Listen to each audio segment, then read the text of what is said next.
দেশের মধ্যে আওয়ামী লীগ থাকলে ভাত খাবে, ঘুমাইতে পারবে, বিএনপি থাকলে ভাত কাপড় পাবে, ঘুমাইতে পারবে। কিন্তু জামাত ইসলামের মতো যদি একটা দল ক্ষমতার মধ্যে আসে, আল্লাহর কসম করে বলেছে মানুষ নিঃসন্দেহে ঘুমাইতে পারবে না, তারা ঠিক মতন খাবার পাবে না। কিয়ামতের আগ পর্যন্ত মনে রাখবেন, জামাত ইসলাম ক্ষমতার মধ্যে আসতে পারবে না। মাওলানা ভাসানী সাহেব বলেছিলেন, নীল নদের পানি যেমন নীল নয়, জামাত ইসলাম কোন দল হতে পারে না। ইসলামের জন্য শত্রু থাকলে একটা দল হতে পারে, কারণ তারা আমেরিকার এজেন্ট এই দেশের মধ্যে বাস্তবায়ন করতে চাচ্ছে। বিএনপির সাথে মাঝখান দিয়ে লাগছে, এরপর আওয়ামী লীগের সাথে, এরপরে নিজেরা এখন দালালি করতে চায়, কোন জায়গায় সাইড পাইতেছে না। একটা কথা মনে রাখবেন, তারা যেই কারণে ক্ষমতা আসতে পারবে না, কিন্তু আল্লাহর নবী বলেন,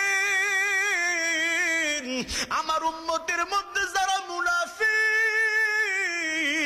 দাড়ি রাখিয়া টুপি লাগাইয়া পাঞ্জাবি পরিয়া ইসলামের নাম লাগাইয়া অথচ আমেরিকার সাথে দালালি করে, হারামকে হালাল ভাবে চালাইয়া দিতে চায়, যারা মুনাফিক তাদেরকে জাহান্নামের সর্বনিম্নে দেওয়া হবে।